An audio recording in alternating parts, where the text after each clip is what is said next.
morning is managing diabetes.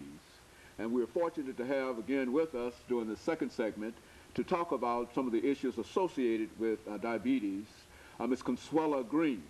And Ms. Green is a health worker at Matthew Walker Comprehensive Health Center. And of course, Ms. Green, we might have confused Meharry and Matthew Walker, but I think it's primarily because so many people understand who Matthew Walker was and his connection with Meharry Medical College. Definitely, and we've been around over 30 years. We serve not only the underserved, but we also serve the uninsured populations as well as those who are able to pay for their services. So yeah, we've been around, offer medical and dental services for years. Very good. And so it's a very, very significant institution within the African American community in Nashville, even though you've only recently moved into that very spacious. You know, I have to plug that in. Do that. We did. We just moved into our new facility. It's a state-of-the-art facility. It's at 1035 14th Avenue North. It's on a corner of Jefferson Street, 14th Avenue North. So definitely, if you don't have a home, a medical home, a dental medical home, you can contact us at 327-9400, and we will be more than happy to serve you. You know, Ms. Green, when we talk about managing diabetes, and let's sort of move it back into that direction, let's talk about the disease itself. Why don't you give our audience as much information as you care to give in terms of just diabetes? Okay. Well, one of the things that I mentioned before we went on the break was that diabetes is a disease that affects the entire body. It affects not only the pancreas, because that's where the inability to produce insulin comes in at, but also when you have high levels of blood sugar within your body, then it starts to affect other organs, such as your kidneys, your eyes, your circulation. And so you have a lot of limbs being amputated. You have a lot of an increased number of people going blind because of diabetes. Kidney dialysis. You have a lot of people who are on kidney dialysis. And the interesting thing about this disease is it doesn't just happen. It's not contracted overnight like HIV and AIDS. But this is something that has been going on for years within your body. It may have been lying dormant. You may have been experiencing symptoms, and I'm going to talk about that in just a minute. But that could have been going on for years, and you not even know that you had this disease. And what happens is when we do go to the doctor, when we do go to the physician, it's when we have the complication. And so now you're experiencing a blurry vision, and now you're experiencing kidney failure, renal failure, or now you have a black toe, and now they're going to have to amputate it. And so we want to be a generation that just not responds or reacts to the complication, but we respond when our body tells us, because we know our bodies, and we know when our bodies are telling us that something is going on. And so immediately when we find that out, we want to make sure we do something about it. Now, as far as some of the symptoms, you know, let me back up. There are like two types, type 1 and type 2. Type 1 diabetes is mostly those individuals who do not make any insulin in their body. And so these individuals, their treatment will be, their doctor will give them insulin to help them. You find this normally within children.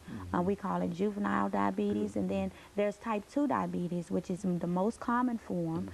It's found mostly in African Americans and minority groups. Type 2 diabetes is an adult onset diabetes, and so you experience this, you make either no or little insulin within your body. With type 2, you can treat it several ways, either with a pill or through your diet and exercise, and that definitely will have to come from the physician. And also you can treat it with insulin. And so you have 3 different types of treatment scenarios. And then there's gestational diabetes, and gestational diabetes is normally in people, of course, who are pregnant, people who've had babies over 9 pounds, and they have had high blood sugar in their blood. While they were pregnant. Normally when they are through delivering the baby, then the gestational diabetes has gone away.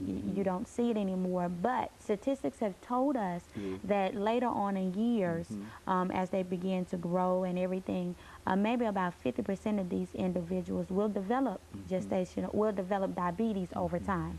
So you're looking at 3 types. Now, some of the symptoms to these diseases are as follows. You have now increased blurry vision. You have an increase in thirst. you have frequent urination, you have numbness and tingling of feet, you have healing sores that won't heal, well, cuts and bruises that won't heal. So, you know, we like to get herbal remedies and get all these over-the-counter drug medications to try and apply it on it, and if it doesn't work, we need to make sure we go to the physician. But those are just some of the symptoms. If you find yourself experiencing some of those symptoms, go see your doctor, because your doctor will be able to evaluate you by doing several tests, either a urine test to check for ketones, or either a blood test, fasting or non-fasting, just to check to see if you have diabetes. If you are a person who has a family member that has diabetes, I would definitely say you need to get the test. All the time the physicians do not just do the test, but sometimes, you know, you have to be the empowering person in position and say, you know what, doctor, I need you to check me for diabetes.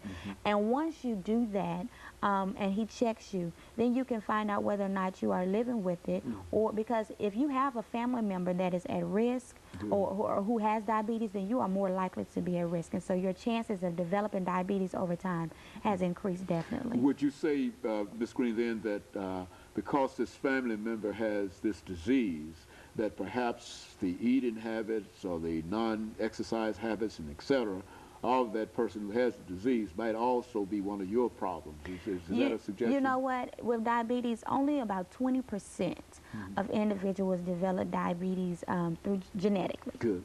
80% though of those individuals develop it through, and normally it's type 2 diabetes, and they develop it through behavior. So you're saying, what we're saying is your lack of exercise and your diet, not eating correctly, you not doing what you're supposed to do from the onset could lead to increased risk factor. But yes, definitely, because you have a family member, a sibling, a parent that has it, you are more likely to be at risk. Now, it does not mean that you have to get it, that you have to develop it, because sometimes when you find out this information, and that's why it's so important to have us on, because you can educate and re-educate people, but until they apply it to their lives, then it doesn't make a difference. Very good. And so, Ms. Green, we're getting ready for the second commercial break here, after which we'll come back and we'll give you an opportunity to talk about some additional things. Okay. But what we're concerned about here, I think you've indicated that there are a large number of people who do have diabetes, Definitely. but yet they might not know that they have diabetes, and it can only make it worse for them rather than make it better. It's not going to get any better. It generally gets worse. Is that what we're saying? We are saying that over 18 million people have it. And of course, we'll talk about that when we come back after the second commercial break. We're talking to Ms. Consuela